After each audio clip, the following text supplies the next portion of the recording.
Hi again, everybody. Welcome into a very special episode of The Narrative. Guys, we are on site. live. I can't hear you. It's because you're old and deaf. That's mostly that. It's that tinnitus coming back. It's just a steady, high-pitched noise. That's all Mayhan is hearing right now.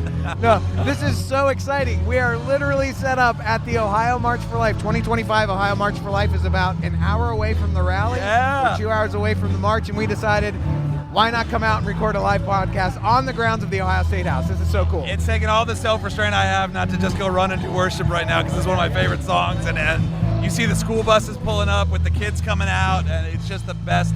This is the best day of the year for us. Not like we've had anything else going on. Nothing else going on, right? It's been a pretty quiet week. 3 events in 1 week. After this, I'm pressing charges. A lot of gentle weeping from Mayhan in the corner. 5 events in like 10 days, because it was 10 days ago that Secretary Linda McMahon was in the office.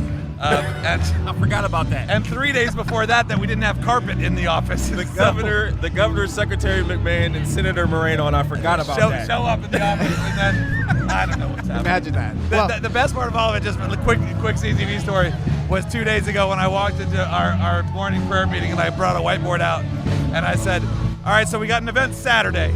And the way everyone's face just dropped. I was like, I'm not actually going to do that. There's actually a class action lawsuit being filed right now. That's Employees v. Aaron Bear. Exactly. It's a real thing. But we wanted to come out here today because I don't know that we've done anything that really captures the atmosphere and the energy around the Ohio March for Life. To your point, Aaron, about this being one of your favorite days of the year, folks, you got to get out here.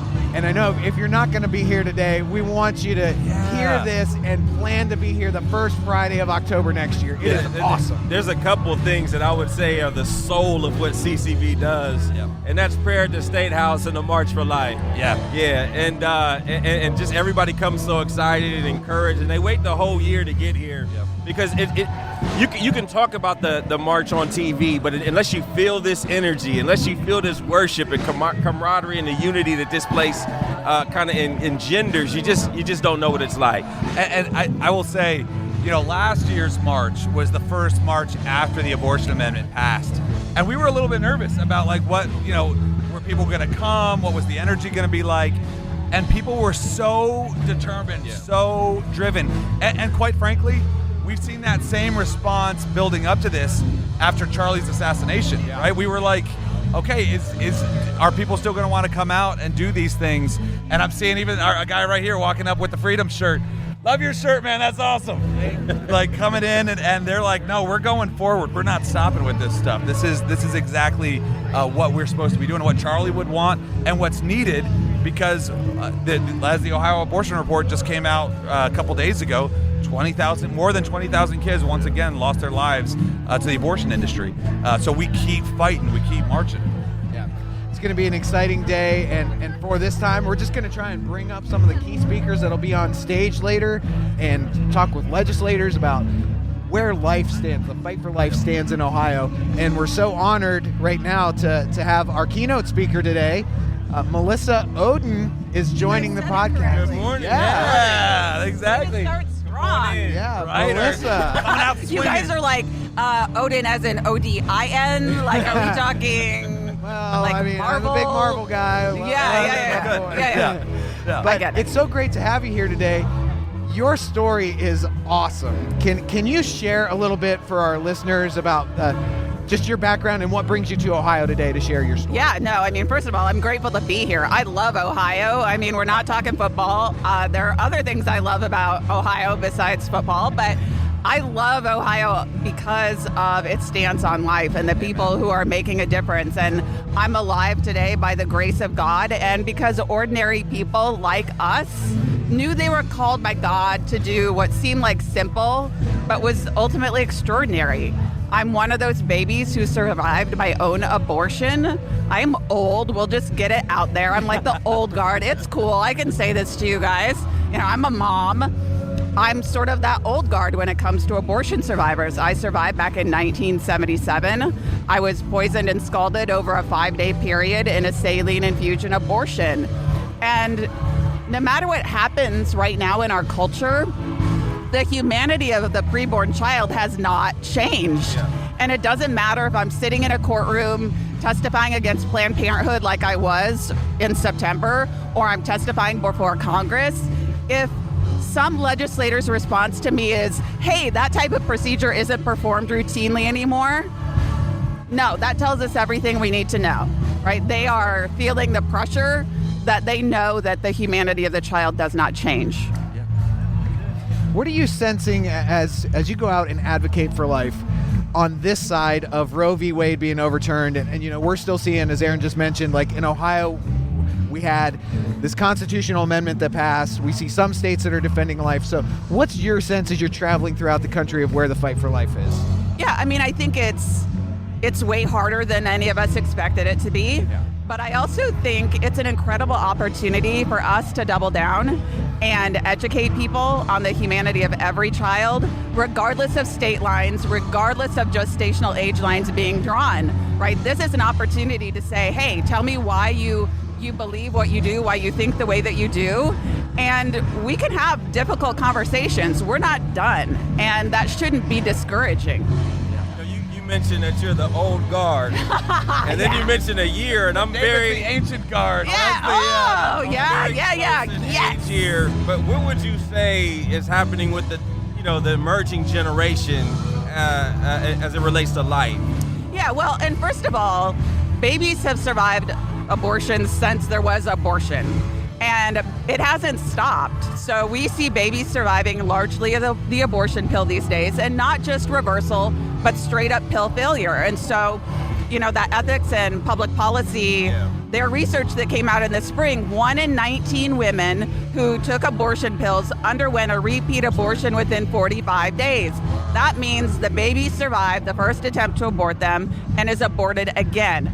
That's what it looks like to survive abortion in today's world. And I want people to understand, how compassionate is that, right? Compassionate for the baby? No. Compassionate for the woman going through this? And so this is kind of the new guard, right? This is what is happening in abortion survivors now today. But again, this is an opportunity because we can reach young people to say, you know what, can I tell you what is happening? What is the difference between that child and you? No, and I'll say what we talked about this a little bit yesterday at our Essential Summit.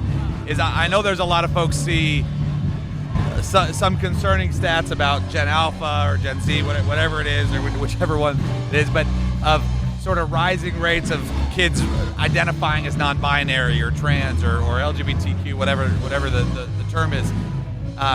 But at the same time, we're also seeing movements like TPUSA. Right. And kids, this next generation, looking at what the world has to offer and seeing how shallow and vapid it is. Absolutely. Seeing that there's got to be more to life than this. And I feel like that's such an opportunity for us to bring, you know what's actually great? Being married and having kids. You know, like it's actually one of the best, like doing hard things. Again, my wife and I have talked about this all the time. Like, you know, we waited, we wish we would have started having kids younger in life. We got married young. We didn't have kids until we were about 28, 29. And we just realized, man, we held ourselves away from this incredible blessing for so long. And part of it was, you know, fear of what it would be like to raise kids, or the money, or for her, fear of pregnancy. And all of that hard stuff is what makes it so great. And we've kind of denied ourselves the blessing of perseverance, that denied ourselves the blessing of doing something difficult and hard. And kids, I feel like this generation now, having seen and witnessed how shallow and empty what the world has to offer us is, the sexual revolution, all of these types of things, they're like, no, give me the hard. That I want the meaning. I want the difficult thing. And that, to me, when you're talking about an opportunity with this next generation, that to me is the opportunity that's before us. I love your testimony, because regardless of trends and movements, there's the work of the Holy Spirit. Absolutely. And with testimonies like yours, I feel like it's a resource that the Holy Spirit can use to prick an individual heart, regardless of age, regardless of if they're on a college campus or a church, a property. They can use that testimony, that you have to prick a heart and to move somebody to pro-life side. Yeah, and stories are what stick with people. That's right. Right? That's part of how, in many ways, we've lost the battle against the abortion industry. We're outstoried. That's It's right. not that we're outspent. Yes, we 100%. are, but we are outstoried time and time again. Yep. And so, again, talk about an opportunity. That's one of my favorite things to do. Yes, I love what God has done in my life, and I love sharing that story, but I love sharing other people's stories way more.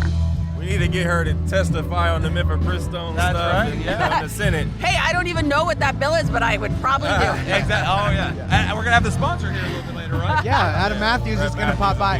That's a great question that I wanted to ask you, Melissa, is that a lot of times I know when David's working on bills, he's bringing in the people that aren't supposed to exist. When we're pushing back against these radical left agendas, it's always like, that person doesn't exist. The person with trans regret doesn't exist.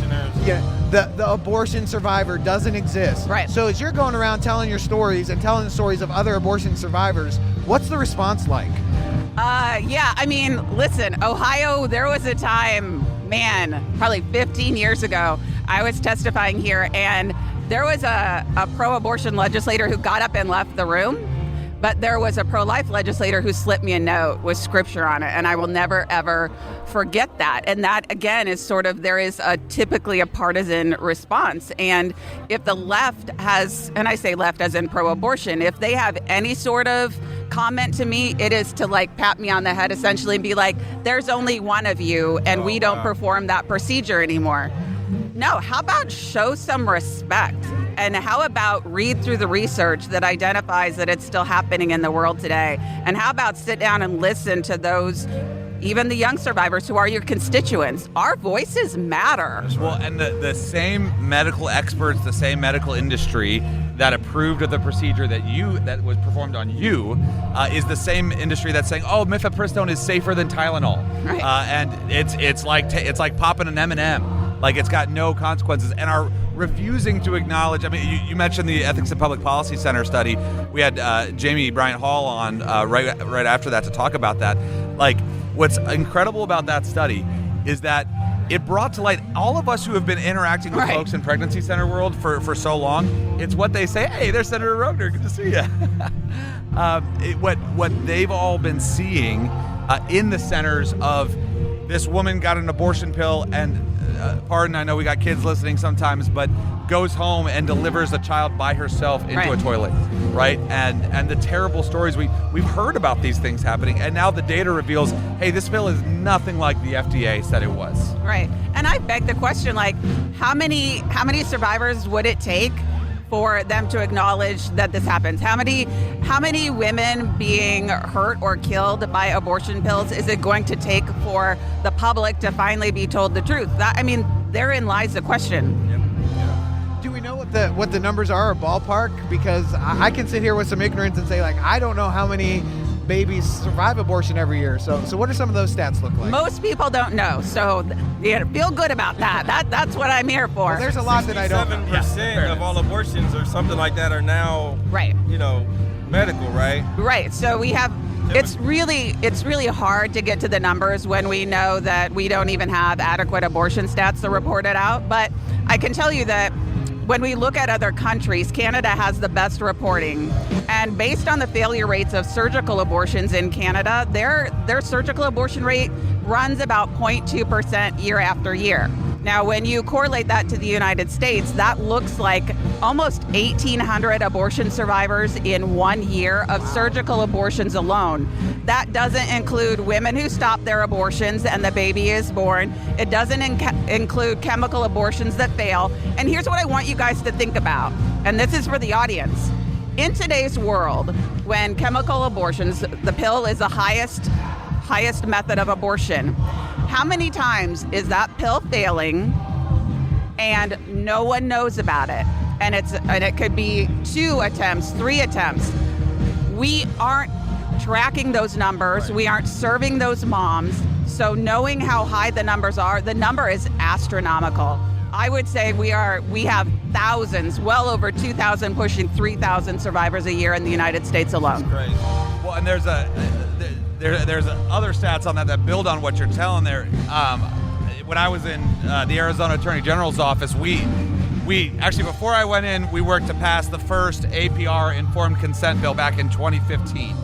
And of course, Planned Parenthood sued right away, and then I left Center for Arizona Policy and went into the Attorney General's office. So we were defending the law in court, and the one of Planned Parenthood's arguments against abortion pill reversal was they were saying, well, we don't actually know if APR is the reason that these children are surviving the abortion pill, because their own stats said mifepristone is only effective anywhere between 20 to 80% of the time. Right. 20 to 80%, like that's a nonsense. That tells you there's no actual statistical evidence here if you've got a range that high.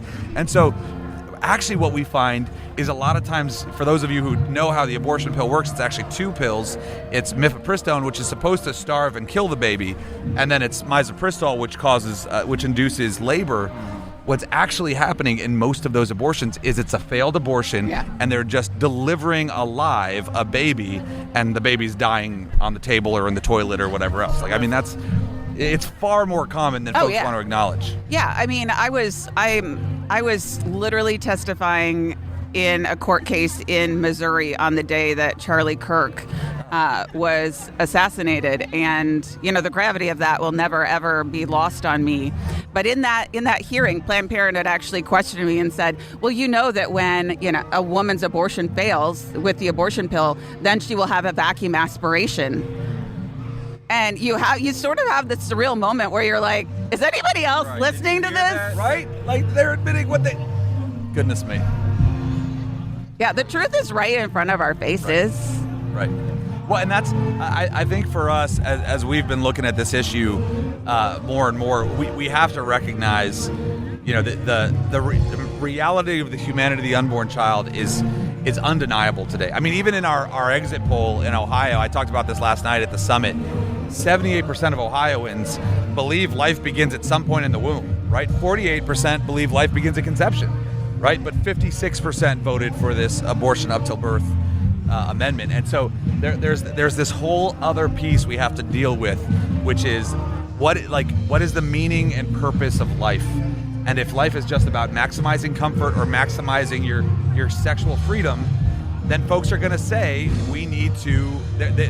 Folks are going to vote to keep abortion legal. Right. Until we've got to deal with both of these issues: the reality of the humanity of the unborn child, but the sexual revolution that has skewed what Americans view the good life on. Right. And both of those things are the driving forces we have today. Melissa, thank you so much. This has been great chatting with you. I know you got to get over to the stage and get ready for your remarks today, but thank you for being here. Thank you for your time. And thanks for your voice. Yes. Thank you for your everywhere. And if there's a pro-life crowd or a group that needs to hear the truth, I know, Melissa, you're all over the place. That's amazing. Thank you for that. Thank you, guys. So God bless you and your ministry. Thank you so much for being here today. We're going to, I think we've got Rep. Matthews, who's just about ready to jump in over here. So it's almost like we planned this, right? that we're kind of working this nice flow. There's Senator Timken. It's the college game day vibe here, where we are just bringing people on and having the conversation. Oh, good. If I can go full college game day moment here, are you planning to put like a baby head on at some point? Like do the full Lee Corso. Yeah. If any of us leaves Lee Corso, it's David. He's the old man here. I can see that. Oh, look at this. Our state rep just ran away. He took one look at David Mahan and he ran the other way. No, he's actually going over and talking to some students. So we'll get Representative Matthews here in just a second. Aaron, let me ask you, what are your comments going to be today? Have you thought that far ahead, or are you just going to let it rip? A little bit of both, little column A, little column B. No, I think one of the things I'm gonna do today is actually share the text messages from this case out of Texas. A lot of folks aren't aware of this case. It should be national news. It should be really what exposes and destroys the abortion industry, especially what's happening with mifepristone, with these abortion pills just being sent through the mail. But there's the story out of Texas of the man who ordered abortion pills online and put those abortion pills in his girlfriend's hot cocoa and her food to poison her to cause an abortion. And when you actually read the text messages between them, and how he was telling her get rid of it, and that this abortion pill is just like taking an M&M, and it's safe, and she's telling him, no, don't order those pills. How dare you order those pills without my consent? And he's pressuring her and calling her all these names to get an abortion, and then he poisons her without her knowing, and she's going to the hospital. All of a sudden she starts bleeding out. She's going to the hospital and texting him saying, where are you? I need help, I need help, I need help. And he is non-responsive. This is what the abortion industry does. This is the war on women they're waging, the way they're poisoning people.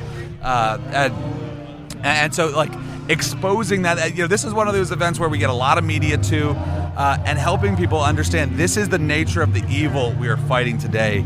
That's what we want. I want folks to leave for and understand this is why we march on. Well, and a lot like Melissa's story, that coercion piece doesn't get enough press, and it's one of those, the media paints it as a boogeyman, like, oh, that doesn't happen, you're just making that up. Yeah. But you see things like this that come forward, and it's like, how can you deny that this is going on when you see things like this? Well, to your point, Mike, that's why we need our pro-life partners to speak up, because they're hearing those stories. They're hearing those stories every day. And so we need to really get them to engage and feed us those stories so that we can communicate them to those that can do something about it. Yeah, that was my message to the Ohio Coalition of Pregnancy Centers. They just had the pro-life caucus meeting, and I was telling them, I said, hey guys, I'm so grateful for the work that you're doing, but we need more right now. I know every pregnancy center is laying it out on the line every single day, but we need they are actually seeing the harm of the abortion industry, and until we can get those stories out into the public, we're not going to be able to change the trajectory of this fight. Yeah. Well, we're pleased to welcome to the podcast now Representative Adam Matthews, who's joining us today. Unfortunately, sorry we had to sit you next to David Mahan. It's just where I'm just glad to be at the table. We're here together. Looking very dapper, right? You dress up. We are underdressed compared to you, sir. Yes. Look at Mighty Sharp. You're getting a message going. Yeah. So. We're so grateful to have you here. I know you're going to be one of our speakers today. Can you give us a little glimpse of what your remarks are going to be here at the March for Life? Absolutely. So Ohio continues to be at the foundation of the pro-life movement. And despite setbacks, despite difficulties that we're having either here or on the federal level, God gave us this beautiful day. And if he gives us this day, that means he has faith that we can be doing something about it. And last term, we were able to enable safe haven baby boxes, which are a way for women to relinquish their child, give them a better life. And the first baby saved this way in the whole state of Ohio was down in my county, which is fantastic. Wow. Warren County. It's a good place. And then we continue the fight. Right now, we passed the most pro-life, pro-family budget that Ohio has ever seen. We continued funding for pro-life pregnancy centers, fatherhood initiatives. And not only that, we moved the ball forward, giving a new tax deduction for pregnancy centers for those that want to donate there. And now we continue to move the ball with legislation that's going to make sure that everyone getting medicine is going to be life-affirming, that it is not going to be fly-by-mail with no doctor oversight, sending people to hospitals. That if we're going to have taxpayer dollars going to serve people, it is going to be promoting life and not harming it. And we're going to do things that make, even at the margins, do little things like giving pregnancy tags so that people can park closer while instead of having to walk 200 feet while they're holding a baby in their womb. So we are doing things large and small to build the kingdom here because we want people to believe that life is worth living, it is a gift, and we should joyously celebrate that. And Representative, can you kind of help us understand, so what you're trying to do, which people are talking about mifepristone, right? In the Patient Protection Act, but it's not just mifepristone, right? And we're not saying anything that the FDA didn't already say years ago in terms of the REMS. Correct. This is a factually neutral, drug agnostic. We learned the lessons here in Ohio that the opiate epidemic hit us with, and by having mail order drugs coming with no doctor oversight, we've now tried to put that genie back in the bottle after it laid waste to Ohio. Right. And any drug that is going to have those types of side effects, whether it's opiate or otherwise, we need just have a doctor check on you before and after you get this medication. Right. Yeah. So I'll just say, we talked a little bit with Melissa about the EPPC study. Yeah. And for us, I think when you looked at that study, as much as it was about mifepristone, right, and the true realities of the harm of mifepristone, to me it highlighted something that we've known for a while, which was the Biden administration and Obama before him politicized everything. Yes. Right? The FDA, the CDC were supposed to be seen as the gold standard of sort of medical excellence, and they were supposed to be the non-part. I think for a lot of folks, they view these as non-partisan, non-political entities. Right. But you look at what the EPPC revealed about how the FDA has lowered the regulations on mifepristone for no reason, with no data to back it up, with no actual medical evidence, and actually the real life data that EPPC came out with shows, hey, this pill is far more dangerous. And so that's why I love the bill you brought forward, because if the FDA is going to be a political body in how they regulate medicine, then the state has to step in to say we need to protect our citizens from a political federal agency. Right. So even under Clinton, right, they required 3 in-person visits. Yes. Right. You had to be prescribed it in person, and you had to have it administered. Yes. In person. So your bill doesn't even go that far. Correct. We're just trying to put common sense back in for any legislation, whether it's we mentioned opiates, you've mentioned other drugs, or anxiety medications that have suicidal ideation. We want people there building that relationship with a doctor in person, because how easy it is to get these life-altering drugs. There needs to be some oversight and relationship so that love and grace can be there. So, Adam, I want to ask you about this too, because, you know, like me, you're a Republican, right? And but this issue of standing for life, this is something that we need to. We can't just fool ourselves into thinking this is something only the Democrats are bad on. This is something that we got to bring Republicans along on as well. I mean, honestly, we've had such the most pro-life administration with Donald Trump we've ever had, right? We've actually defunded Planned Parenthood. He's done some incredible things. But just earlier this week, the FDA approved a generic version of the abortion pill. Right? So as you're working with other Republicans, talk a little bit about how important it is that we can't take anyone for granted. Even for Republicans still, they're not rock solid on this issue all the time. Correct. And I will add, my extended family's from Louisiana. The heartbeat bill in Louisiana was sponsored by a Democratic state senator there, and they had a pro-life Democratic governor before the last election. So this is broader than partisanship. And that for good or ill, as you mentioned, we have to continuously teach our friends, our colleagues, whether within our party or across parties, that life is worth living, it's worth protecting. One of the highest rated shows was Fulton Sheen's Life is Worth Living. And that seems foreign to the world now, but it shouldn't be. That we should be out here joyful, we should be smiling, but then also taking that joy that if we're going to be protecting something, we love what we are protecting, so we march forward to keep doing that.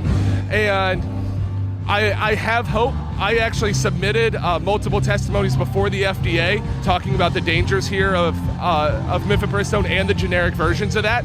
And hopefully, as it goes through on the larger levels, that the full review that they've promised, that maybe the one earlier this week was just downstream of the previous approval that now will be revisited. Representative, let me ask you, as part of the pro-life caucus, I know that you're limited by this horrible constitutional amendment that passed the last couple of years, and that's one of the reasons I'm particularly excited about the bill. Like, you still found a way to protect life through this bill that you've brought forward that would limit harmful medications. Yes. Like, how do the conversations go in that caucus about, still promoting the cause of life and promoting bills that will help protect the innocent, even with the constraints of the constitutional amendment on the books right now? We are supposed to lead with virtue, and you have love, you have charity, you have hope. And again, as I mentioned before, if you're awake, God has a hope for you to be doing something about it. One of those is prudence. One of the 7 chief ones is prudence. And while we work to convince the majority of voters in Ohio that we need to do something different than that bad issue 1, we can still work hewing to the Constitution, protecting that in a factually neutral way, that the way that the Constitution was written was for the health of the mother. And this here, the health of the patient, if you are prescribing a medication with no doctor oversight, I don't know how that's for the health of the patient, whether that's for mifepristone, whether it's for opiates, whether it's for SSRIs, whether for anything that's going to send someone to the hospital with hemorrhaging organ failure. And we've had multiple women that have died because of mifepristone, and there needs to be that relationship there. Well, Representative, thank you so much for all the work you're doing at the State House. Thanks for being here today. He's one of the great ones. Yeah, it's been great to chat with you on the podcast, and wish you the best as you make your remarks. Grateful. Thank you so much, and God bless. Thanks, Thank buddy. you, brother. We'll see you, man. Well, guys, this has been so much fun already, and I know that we're all needing to kind of get where we've got to go. So just opportunity for some final thoughts as we close the podcast here and get set to rally and march for life at the Ohio Statehouse today. Yeah, I mean, I think for us right now, we've got to connect this broader pro-life movement into what is happening in the body of Christ. Yeah. Right, I wholeheartedly believe that revival is on the foot. Is before us, and if the revival is just great worship songs and people going to church on Sunday, that's not actually hearts change, because when your hearts change, you are spurred into action, right? And there's very little action that is so necessary right now, like standing up for the unborn. Look who I found. Hey, we got Representative Melanie Miller is with us. Together. Representative Melanie Miller, right? One of the greatest pro-life champions in the state. And chair of the pro-life caucus, right? That's right. It's an exciting day, gentlemen. Praise God. So God is so good. And you also lead a pregnancy center and all that spare time you have. That's as well, right. right. You know, Where's and all that those extra spare time. That's right. But you know, I love life, and we are all called as Christians to be a voice for the voiceless.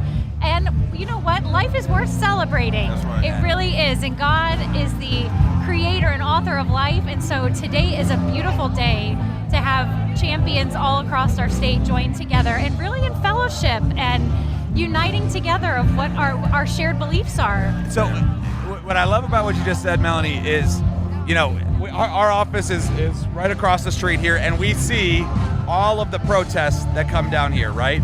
And the vast majority of time, the protesters down here are angry. A lot of times they can be destructive.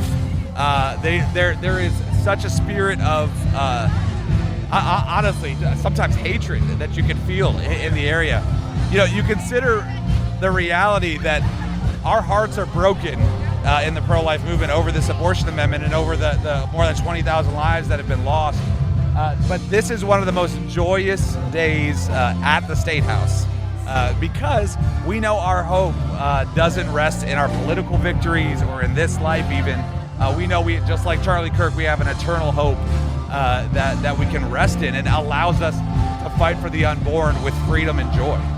That's right. Absolutely. And Completely speaking of agree. hope, you just dropped a brand new bill, Baby Olivia. Yes. Tell us about what that would do. I love baby Olivia. I maybe one day, if God allows me to be a mom, I will get to name my daughter Olivia. Wow. But I will tell you, to me, it is so important. One of the number one ways I think we can change the culture for life in our state is by teaching the miracle of life and how it begins. And I believe every child has the capacity to understand the awe and wonder of where they came from. So Baby Olivia is actually a bill that would require our public schools to teach as part of the health curriculum fetal development education starting in the 3rd grade through the 12th grade.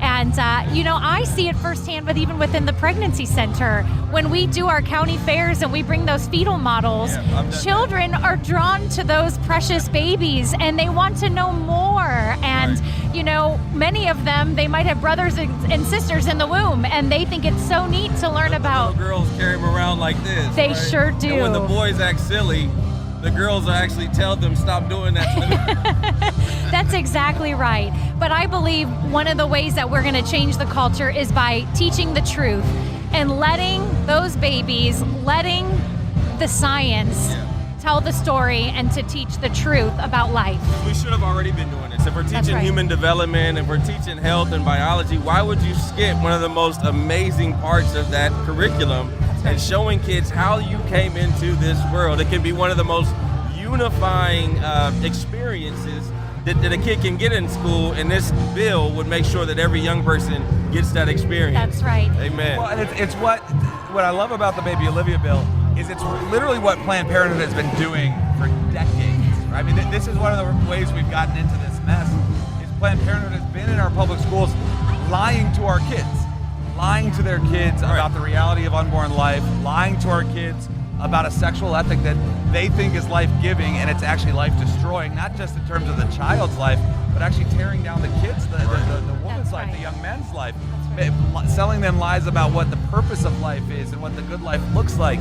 This is what Planned Parenthood has been doing on taxpayer dime in our public schools for so long, and now we're really seeing the pushback, the growth of the opportunity with things like your bill. Absolutely.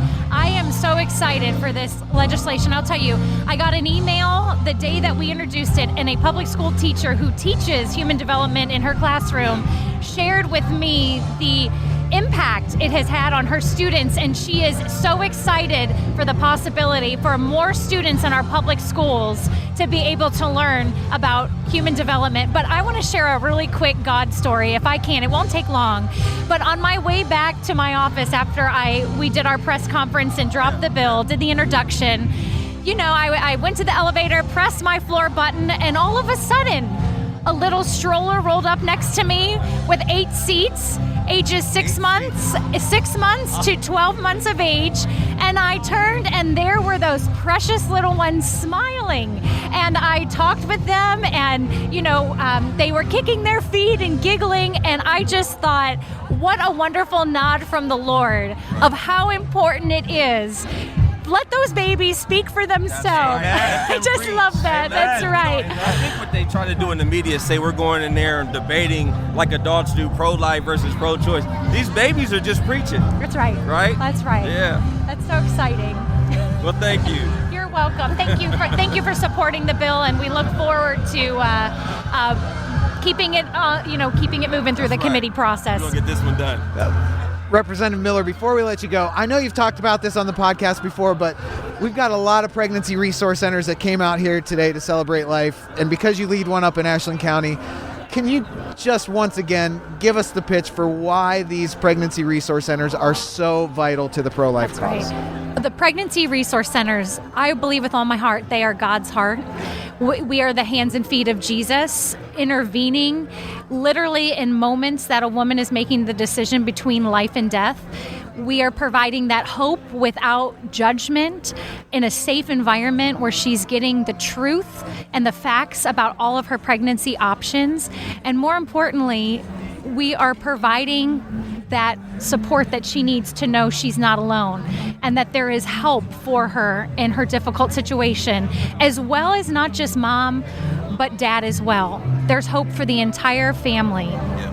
Thank you for what you do, because I oftentimes we'll say, you're a lifesaver. What you all do every day is legit saving lives. There are babies that would not be alive without you all doing what you do. And so thank you. My wife is, as you know, a pregnancy center director, and my heart goes out to you all. Every day, you guys are saving lives. Thank you so much. It's an honor to serve. Yeah, well, really I know it's a busy day for you, and we thank you for spending a few minutes with us on the podcast. God bless you. Thank you so much, Representative. Well, David, it's up to you and I to bring this plane home because Aaron bailed on us, Yeah, likely. He's getting ready to go give his remarks. Man, this has been so much fun. Honestly, when we talked about this, I didn't think it was going to be as much fun as it is. This has been amazing. awesome. The energy's high, and the people are still coming. I mean, they're just from every side of the State House. They're still pouring in, so it's going to be a good day. It's going to be a really good day. We're so thankful we got to do this with our Narrative family, and we look forward to being back in the studio and talking about how the event went and how Essential Summit went and everything that's going on at CCV next week. All 15 of these events this week. All 15 of these events. Yeah, I've seen you like nonstop for the past 2 weeks, and I still managed to have fun with you today. It's making me nauseous. Good seeing you, brother. Great to be with you, Narrative family, and we'll catch you again next week. Thank you for tuning in to this episode of The Narrative, presented by CCV and produced by Westler Media. If you found today's episode insightful, leave us a review or rating and subscribe anywhere you get your podcasts. We're your hosts, Mike Andrews, Aaron Bear, and David Mahan, and we'll see you next time on The Narrative.